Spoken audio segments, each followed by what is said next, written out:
Question 4. Explain the following terms as used in food science and nutrition.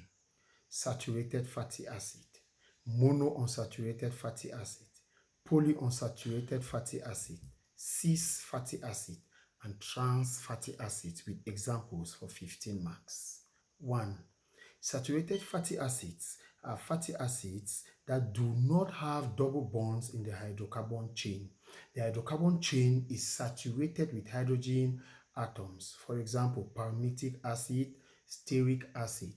Monounsaturated fatty acids are fatty acids that have just a single double bond at the hydrocarbon chain, example, oleic acid.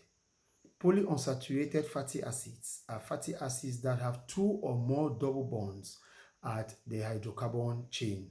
Example, linoleic acid and linolenic acid.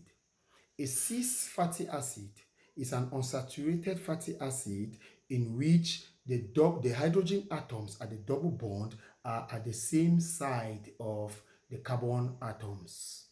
Cis fatty acids are common in olive oil and most vegetable fats. Trans fatty acids are fatty acids in which the hydrogen atoms at the double bond are on either sides of the carbon atoms. Trans fatty acids are carcinogenic and they are common in animal fats. B. State the effects of heat on fats. 6 marks. When fat is heated, solid fat melts to liquid oil.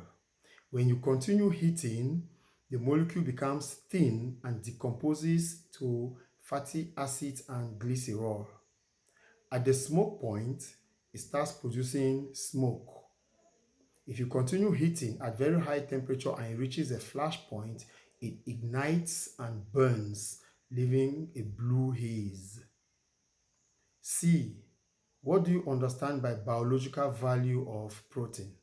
The biological value of a protein is a measure of the quality of a protein. In effect, it is the amount of nitrogen atoms which are digested and absorbed in that food substance. Proteins that have high biological values are those that have all the essential amino acids in appropriate amounts and quantities, e.g., proteins that are gotten from animal origin and the exception of soybean, which has high biological value. A protein source that lacks one or more essential